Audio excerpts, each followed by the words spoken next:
láyé olúgbọ́n mo ké borùn méje ẹ ò máa kọ̀ yí lórin láyé àrẹ̀sà mo ké borùn mẹ́fà ẹ ò máa kọ̀ yí lórin láyé ìsẹ̀yìn èmi ra kókò mo ra rán mo ra sányán bàbá sọ àfọ̀lẹ́ ló lè pélé. Hello everyone, my name is Adeyemo Adegbemiga Gani. I welcome you all to my new Yoruba Abrahamic YouTube video. And today's topic, I want to touch on some of the key details we fail to teach ourselves in regards to how religion eventually became our part of system across Africa in recent time. Long before the invaders, the random invaders from Europe, from the Pale Arab, the Turks, the Persian, and other ones, when they came into Africa, the Africans has been spiritual set of people. They've been so spiritual that their spirituality lies within their respective cultures across different regions of Africa. So they never needed an obligation or a house of worship or something like that. They believe the God they are worshiping lies in their heart. The Almighty they are worshiping lies in their heart, and they don't need anything and attachment to His name, like house of God, place of God. They actually see it as a disrespect to the Almighty, because the Almighty was never meant to be. This is why the Yoruba, they believe Eledumare lives in our hearts. We don't need to attribute Him with any stick or house. So that has been the way of the African long before the European came. And the religion the foreigners brought into African continent was actually a system. It was a system that was established in their own legacy to force it on the African people, and using the Africans' initial way of life to portray it for them till today. I will break it down. You will understand what I actually mean by that. So what really happened is that when the Europeans came, or the foreigners came into Africa, they actually came with a very unpleasant idea, because their initial thought or their initial motive was to look for anything valuable across the earth. So, and they later found out that the African has everything they are looking for, because they are materialistic beings. They like all these lustful things of life, flashy things. But in ancient time across Africa, we were all about legacy, and we were not materialistic. This is why we still have so many retained resources that the Europeans are still digging out of Africa today. Our forefathers don't care about life. They just want to have a good legacy, have a good life. And as a result of that, the Almighty keep blessing them. They had longer life on earth.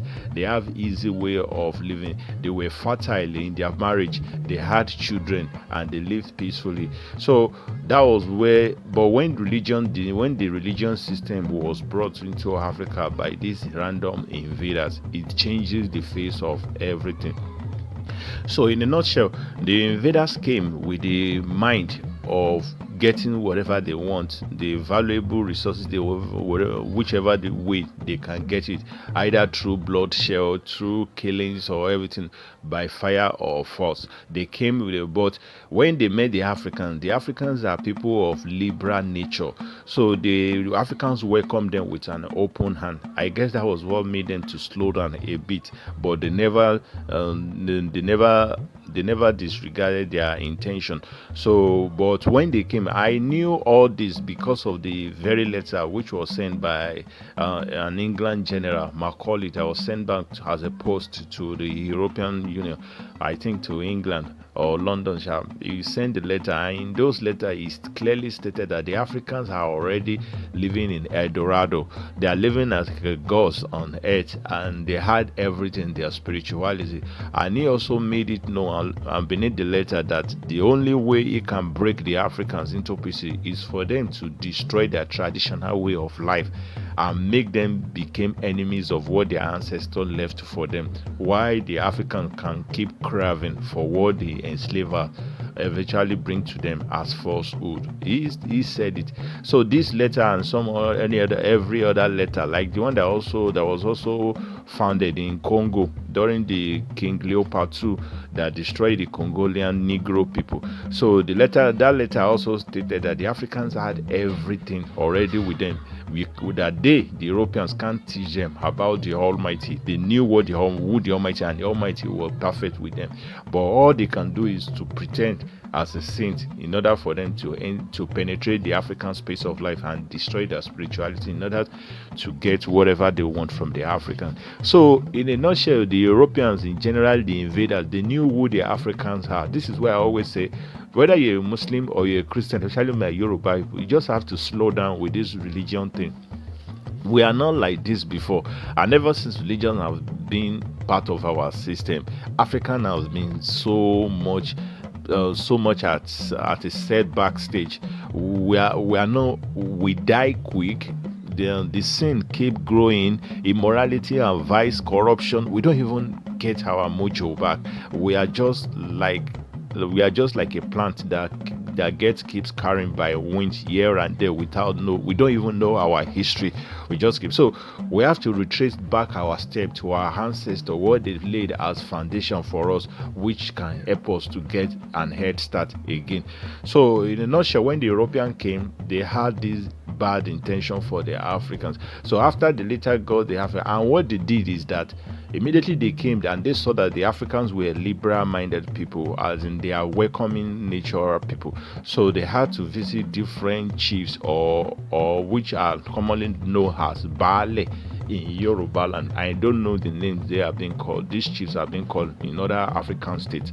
So they are known as Baale, and they eventually seek for mini land that where they can stay among the Africans. Most time they always come as people who wants to learn one fact or the other among the Africans. So Africans are always encouraged, to always supportive, to give them spaces where they can live. Whereas these Europeans are all the random that they came with a different agenda that are completely different from what the Africans had towards them. In those spaces they dwelled. The places were eventually turned to the land of the missionaries. Mind you, missionarism started with the African people when the first religion was ever created in North Africa among the Akobi people, who are of the Central Africa and along the Egyptian, when they merged together to create the Messianic faith and uses the Phili Island around the upper Egypt to Asia. So missionarism started from there and they spread it out. But the European, their own kind of missionarism in Africa is terribly something else. You will understand where I'm going to. So when the Europeans came to Africa to seek for mini lands where they can stay among the locals throughout their Africans, these Europeans who came as missionaries were not actually people of God. They are actually intelligent or spies from the European, because we heard it that these missionaries keep sending information every week to the European through telegraph. They continue to exchange duties, and what they were actually doing, that each of the compound which they dwelled across Africa as people of missionary from the west, they always partitioned the compound into different 3 places. And 4 stages was a sort of a kind of humanitarian session, whereby to attract the locals to them, to make the locals have a kind of trust in them, because missionarism didn't just start in one day. It started at a long stretch of a time, but when the missionarism actually reaches its peak was closer to when slavery was about to be abolished. Mind you, what they don't tell you is that the Europeans didn't willingly abolish slave trade. That is what you need to know. They didn't willingly abolish slave trade. It all happens that the slaves they transported from the Yorubaland, Dahomey, Badagry, Cote d'Ivoire, Congo, all these things, from the Negro land and the Negro Congo, Omani Ogo land, àti Omani Ogo ní Ilẹ̀ Alógo. The slave trade, the slaves they took away to the New World from these places. These slaves were actually becoming a resistance. We had cases whereby slaves had begun to kill their slave masters out of anger. So these cases of resistance are becoming more rampant, and the Yorubas were actually regrouping to fight back the slave masters in a more brutal way. So these collective reports were what forced the European enslavers to come about the announcement of abolishment of slave trade. It was never that the slave master wanted Africans to be free. Do you get it? So don't let them portray it as if they had a good mind. No, they never had. They saw that what they did is actually turning against them. That was why they came about the announcement of the slave trade and sent telegraph letter to other different parts of West Africa that it is now time for us to stop slave trade, because their slaves were already revolting and many slave masters are already losing their lives and their property. So they only abolished slave trade because they needed to protect themselves so that they won't be at the lost end. So, and as a result of that, the European Union, they realized that if the Africans eventually became sovereign state or nation, they won't have a hold in Africa anymore. So towards the abolishment of the slave trade, when it's gradually getting to the point of African liberation, that was when they increases their activeness in missionarism. I hope you are getting it. So they increases it because they actually saw the missionarism from them as a way to restructure slavery on Africans, because they intended to stop the physical slavery but wanted to implant another means of slavery upon the Africans, which will be mind slavery, so that they won't now have to be chaining the Africans physically. They want to implant something on the African people so that generationally the Africans can continue to carry on that mental slavery. Why they have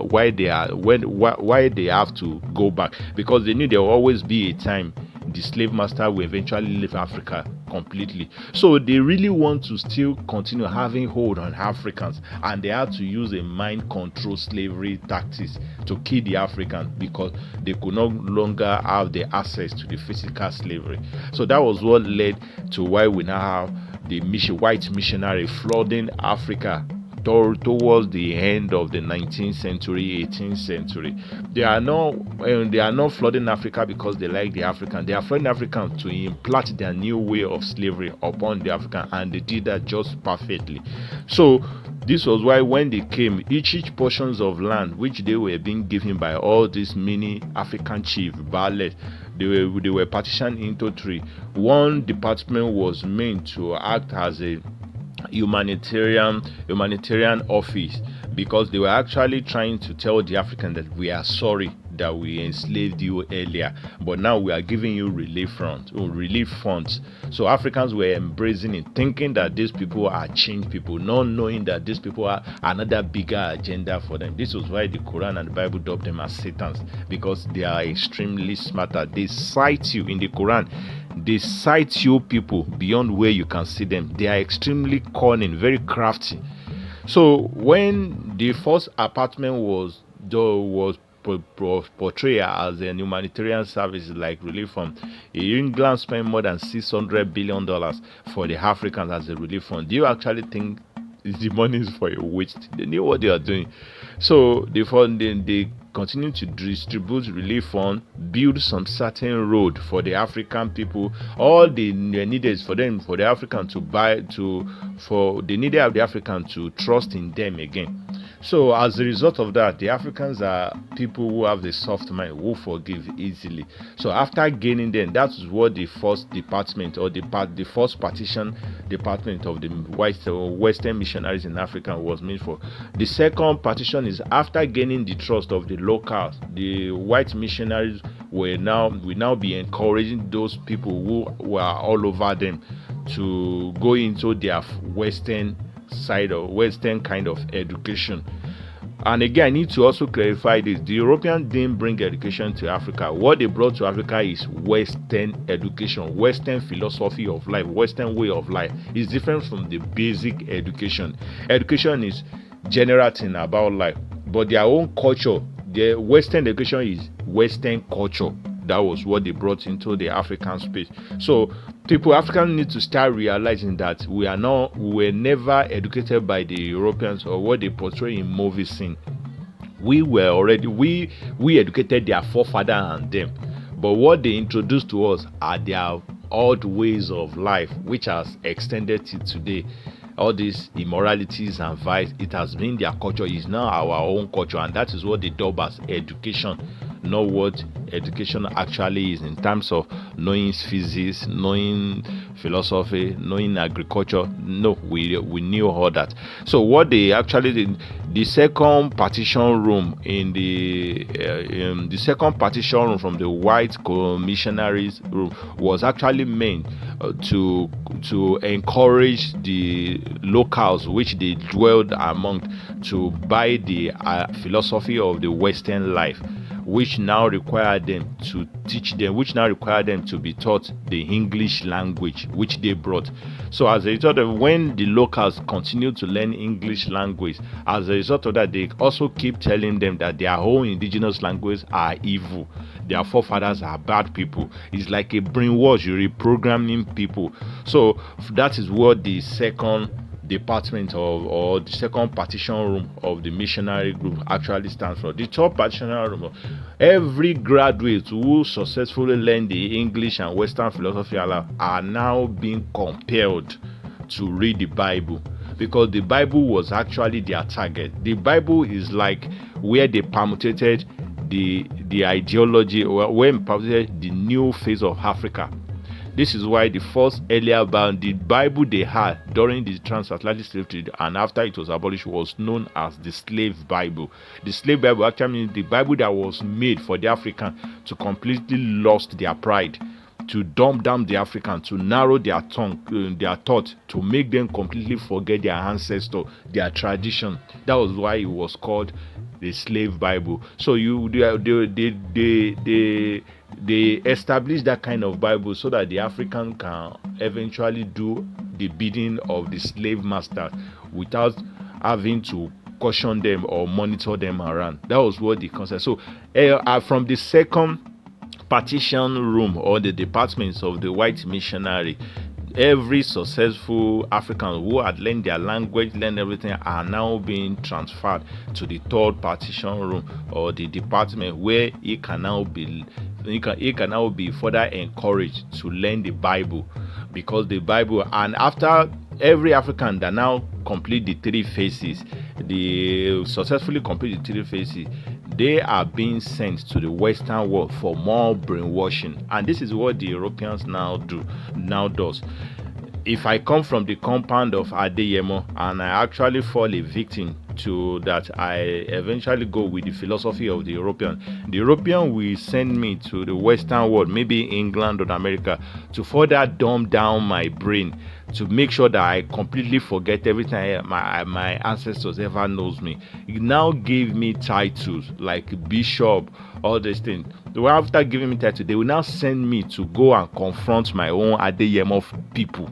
So that was what they did. So eventually they trained many African locals who are very active in who by their trickish way of life, gave them title bishop, ministers. They now send them to go and meet their own people in more villages.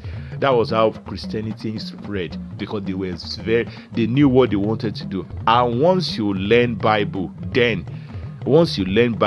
because there was no other, we are not privileged to information like internet like we have to. Once you learn the Bible, believe me, you are gone. You are far from gone. Because why did I say it?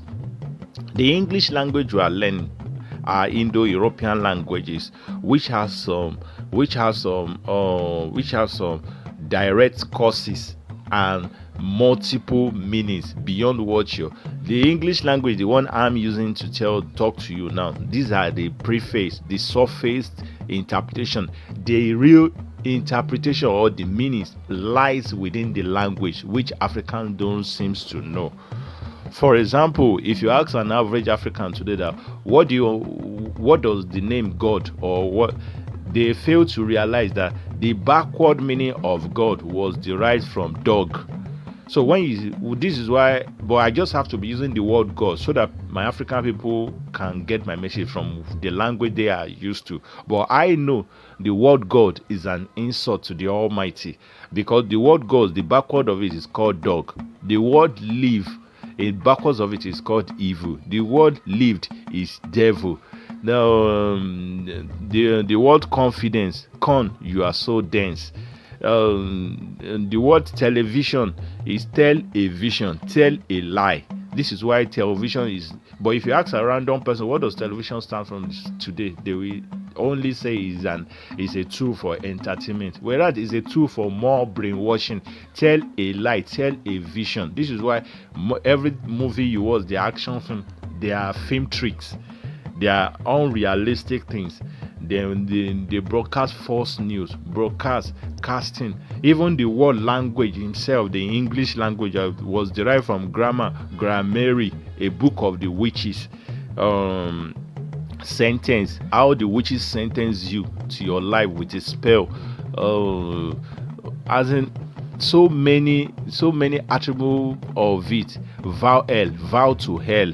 They are trying to say Eledumare, because that hell is what we know as Elohim, Eledumare, Allah, all these things. So there are so many hidden messages from that English language. So continuously altering English language without mixing it with your indigenous language. This is why I fear for those who actually believe it's cool not to learn their traditional language rather than the European language, because the European knows what they are doing.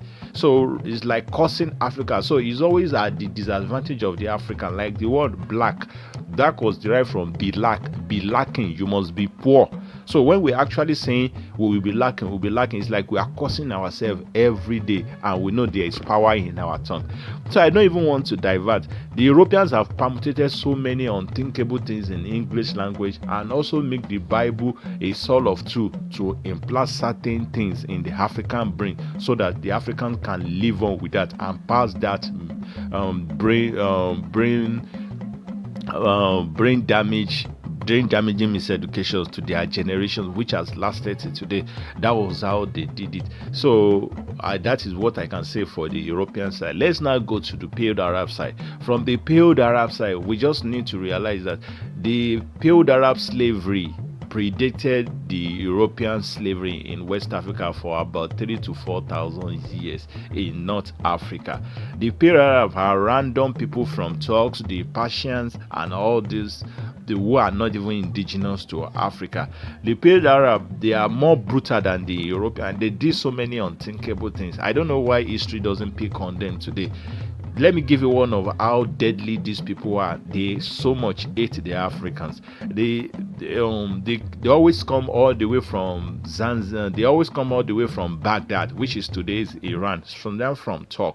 They will bring some fun down to the likes of the Zanzibar in Tanzania and some of the North African region, because the North African people have cottons, some of the items or good that they don't have in their deserted region there. So after buying all this gold, they will also buy some African slaves, which they kidnap from different random places of Africa. I mean this Pale Arab.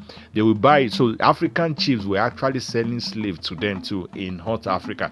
So after buying it, they will have initially they have their camels, their horses, which can help them to carry the load. But instead, they will rather say the enslaved kidnapped Africans should put their loads on their head while on chain. So these slaves will now walk in straight line. Imagine someone walking in barefoot while on chain and still carrying load on his head, walking all the way from today's Tanzania, which is East Africa, and walking through the Sahara Desert to far Europe. That is pure brutalness. So we had records that millions of Africans died along the Arabian desert because based on fatigue and extreme heat, because the Arabians the Pale Arab doesn't care. Their heart is just like stone. And even the few enslaved Africans which they kidnapped that eventually made it there, they still make sure that they are castrated so that they will never have any emotional feelings for their female, because they are trying to cleanse, they are trying to protect their lineage. They did also manners of things. So they chop off their hand, they do those things, and the loyal ones among them are the ones that are meant to become imams, because they know that they are useless in life. So they will turn them to imam. These are what the Pale Arab did. They did so many other. You can read so many other books, like the one I will put a link below. about 2 or different books from my video, you will see so many atrocities they did. To even make it worse, these Islamic scholars from among the period Arab, they never see the Africans as fellow Muslim, even though they said we are all Muslim. There are some of the reports that was gathered from their mullahs that actually said that even though a black African claimed to be a Muslim, he must still be enslaved too, because they are part of commodity to them. So it was never about religion or anything. Africans really have to understand, these people, they are not who they think they are. They are not who you think they are. And so it hurts me when Africans are fighting over them in Africa. Awani Allah, we are people of Allah. Jesus is the man. You don't need all this thing. You are choosing the wrong battle. I'm telling you, you are all brothers and sisters. This is why the Quran said it, that Satan will always look for a way to put problem, to make you fight yourself, so that they will use it as divide and rule, divide and conquer. Until Africans become one family and understand their roots or history, you will know who to face, know your brothers, or fighting yourself. So in a nutshell, this failed Arab, they did all kind of manners of things from there, and this is where it become tasty.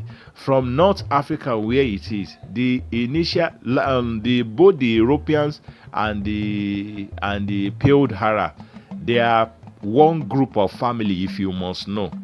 They are the one the Quran or the Torah commonly dubbed as the Yajuj and Majuj, ìran Àmọ̀jù àti ìran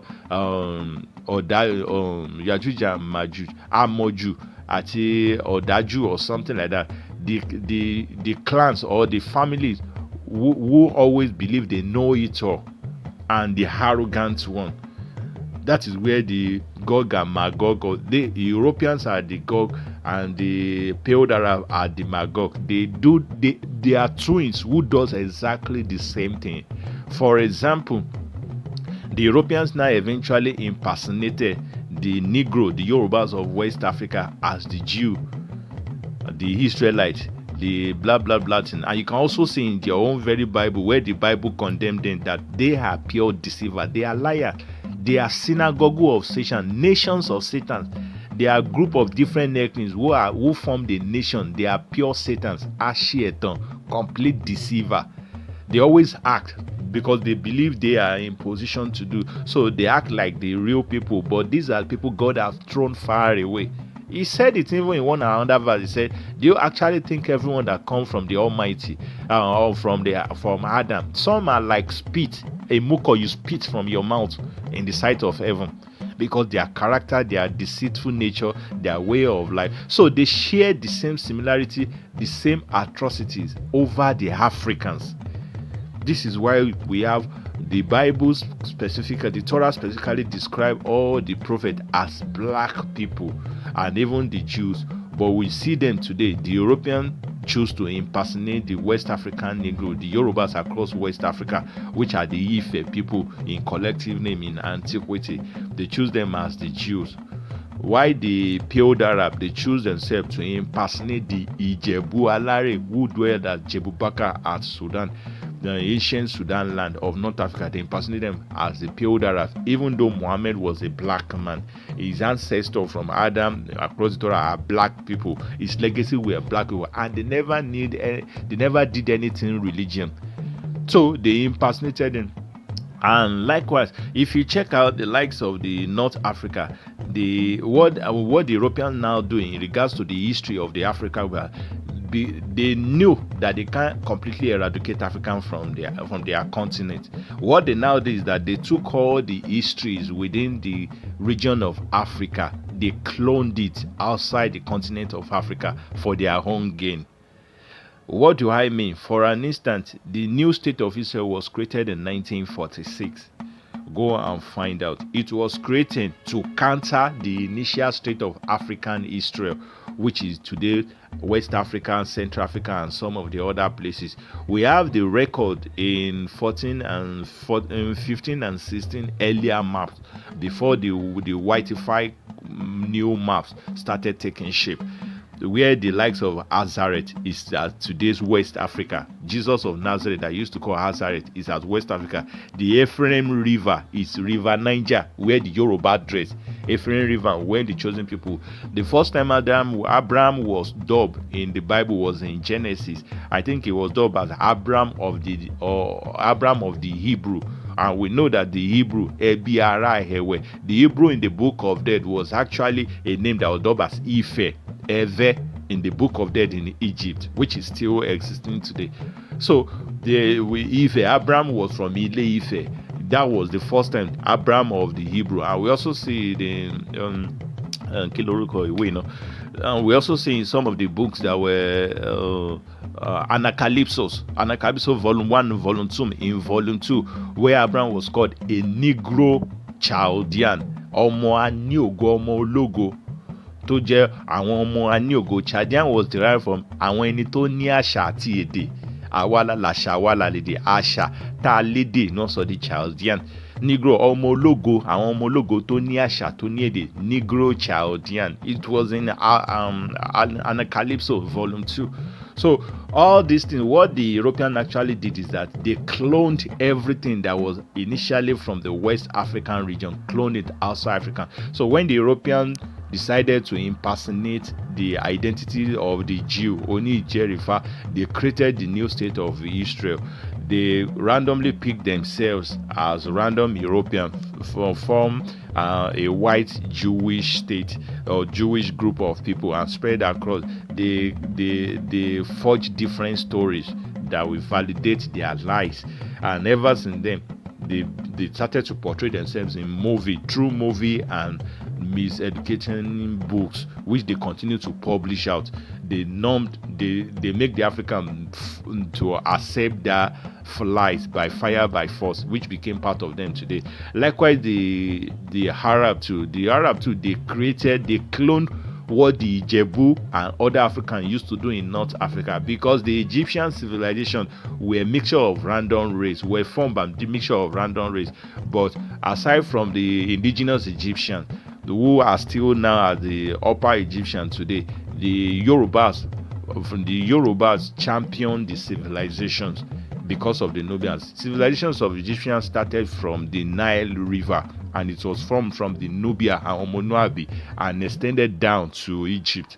So it was championed by the Yoruba. So the Pale Arab, after random invasion, taking over their land and restating themselves as the new owners of those regions across North Africa, they now cloned everything the Ijebu used to do. For example, the modern Saudi Arabia now have Medina, but a Muslim failed to realize that there is an initial Medina that predated the existence of the entire Saudi Arabia, which is called DL Medina, which is closer to that same North Sudan where the Ijebu did. So when they said Muhammad mother was from Medina, they're actually saying Muhammad mother from the North Sudan, an African man, was actually from Egypt. Well, we also know that Egypt was where Abraham took his wife from. Abraham have Agar from Egypt. So Muhammad mother was from the lineage of Egypt, which from Ishmael. This is why DL Medina is an adjacent to the likes of North Sudan, where the Ijebu live. While the Baka, which is his father's land, was actually their ancestral father, or Abraham. Abraham was a Negro Chaldean, or Maniogo of Nubia land, who started from Nubia land, and he was one of the great ancestors of the Nubia land, and that is where the concept. So Muhammad's great father was from Nubia land, his mother was from Egypt, and if you now check that North Sudan Nubia land to Egypt, in those days where there was no border, it's like few kilometers you can walk through. So that is where the concept of Mecca, Baka and Medina came from. So the European now went to go and clone it, create another new state of Israel, which is now yearly up to 400 archaeologically today, 400 years in life. They create another new Mecca and Medina. The Tawaf, Musa Tawafuna is still in. So after the Pale Arab invaded that place, took over their land, they actually turned that place to a desolation site till today. This is why this site doesn't make the headline most times. But the history you see about it, you will understand where all these conspiracies are coming from.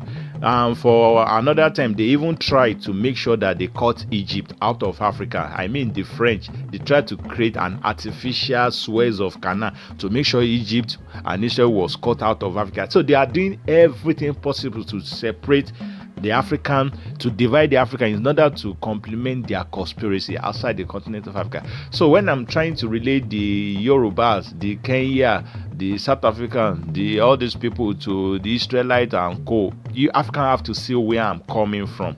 I'm completely excluding the pale Arab, whatever, or something you've been used to, because everything about them are based on lies.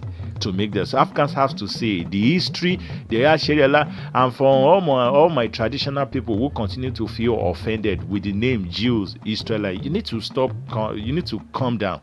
Calm down, for God's sake. These are mere names that predated, that has been in existence in Africa before the religion of Christianity, Islam also came into Africa. It's just that the Vedas touch on the name. They try to modify the name, whiteify it to make it sound more foreign. Let me give you one of the clue, or one of the next topic I mean to do. After I clock 1,000 subscribers, I will tell you the full details of King David. In Africa, I will tell you the where King David lived, where Solomon lived in Africa. I will give you undeniable evidences, especially from my community posts, the pictures, the way you can go to. In this Yorubaland, you will find out that who King David is. Some of the people who are making research like me, they know it. But I will open your eyes to some of the things so you understand that everything was taken in Yorubaland. So let me give you some of the names that are actually that have been in existence across Yorubaland and in Africa, which the Europeans now whitify it and make it sound more whitish in language, and which now makes our Yoruba traditionally feel offended when they just listen to the name. Is the name of Judah. We understand it is in 1747 map. The kingdom of Judah is in West Africa, and those map of 16th century also validated it. So the name of Judah was actually all over the king, the Yoruba king of the world, which is Onirisha or Oni of Ife. The name of Judah, the name of Judah was derived from Eje Oodua, which are the bloodline of Judah. The relative of Oodua are dubbed as Eya Oodua, which was known as Yehuda.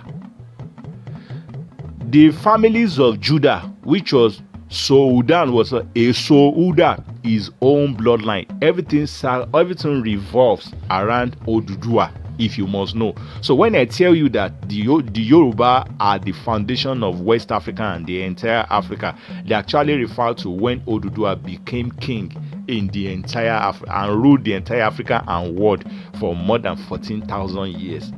You have no idea this kind of story, but I have proof for it. So the whole Africa, if you check out the way Sudan is, Sudan was never a small colony as a country. Initial Sudan start from the region of West Africa and extended to North Africa. All those places are collectively known as Sudan, long before the 1887, when the European collectively partitioned Africa into smaller colony. So that is where the concept of Sudan and the whole African people revolves around the Yorubas. Every African tribes are related to the Yoruba directly or indirectly, and that makes Yoruba the foundation. For some are related to Yoruba from the father side, some are related from the Yoruba with the mother side. The Shekiri from the father side, all the Akobi 12 sons, the Takpa, the Nupe, the Hausa from the mother side, the Igbo from the mother side from Ile-Ife, which was banished into Igbo Aiku, that turns to Igbo Uku, and the later part of them extended to the delta region of the Central Africa, West Central Africa, that became the Bantu, Aomo, Babaton, Tukakere, and they essentially spread. So everyone from the Tuba, from the Senegal, Aku, all these things, they are all related to the Yoruba people, directly or indirectly, and that makes the Yoruba the founder of everything. I will tell any more video you want me to do, I will still try my best to keep touching on it, but I just needed you Africans to have a glimpse of why I make the story all about the African. Please ignore everything you watch in movie theater about the white Egyptian. Is a continuous tactics of brainwashing, because there is this thing of repetition. Iroman Dioto, when they continue to show you lies, it become part of you. You become accustomed to it.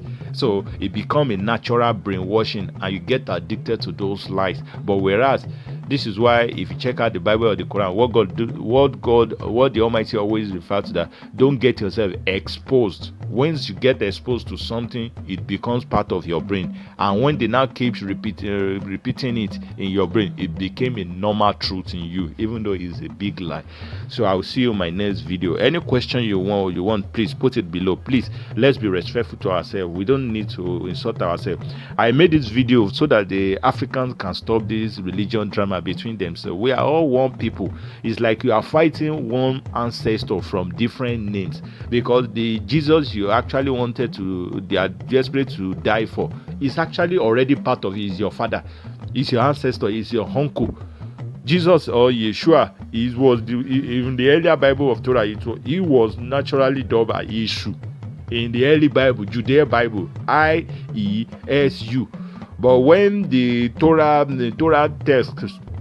text got when the Greeks fully got hold of it, they had to put SUS. It become ASUS, because the Sus was actually in reference to their initial idol deity, like Perseus, Odysseus, Camillus, source. They are the one who put source. It was initially Eshu or Esu. Eshu náà ni Eshu Ọláìlú in Yorubaland. So when the Greeks got hold of it, they added their own, become Isus. When the Roman Vatican got hold of the same Torah and they edited it again, they also included the word J, because J is just a recent word that just came around 400 years to 600 years. It wasn't in existence in a consonant. Go and find out. So that was where the concept of J and source became it. It was initially a issue in the early Torah. This is why I said the writer of the early Torah were never people of religion. Muhammad was never a religion person. This is why they said the Caliph of Muhammad collapsed, and the Pale Arab, the invaders, now recreate their own. So it was the initial institution which they recreated that made it a religion. They never knew any religion. They are not into obligation 5 times. They are not into. They just believe. If you check out the Torah itself, the father of the Abrahamic believer, which they see as the foundation of the faith, they said God made him the father of faith only because he had a good character. Ìwà rere lásán lọ́lọ́run béèrè. So religion is a pure politics. That is where I'm going to. So be wise, please. I'm not telling you to follow this religion. I'm not campaigning for any religion. I'm just giving you. But at this point, you have to be wise. Everything they tell you, please make findings about it. You don't have to start condemning this one. You are lying. You are a liar. Go and make your science. Go and make your research. Wisdom is like an ocean. You can only take the portion you think you can drink. The rest still belongs to other people. So whatever you know, always know that there are people out there who know far better than you. This is why you always have to be humble. Stop insulting people who give you information. Yours is to make your research about whether it's true or not. I will see you in my next video, everyone. Love you and thank you for your time.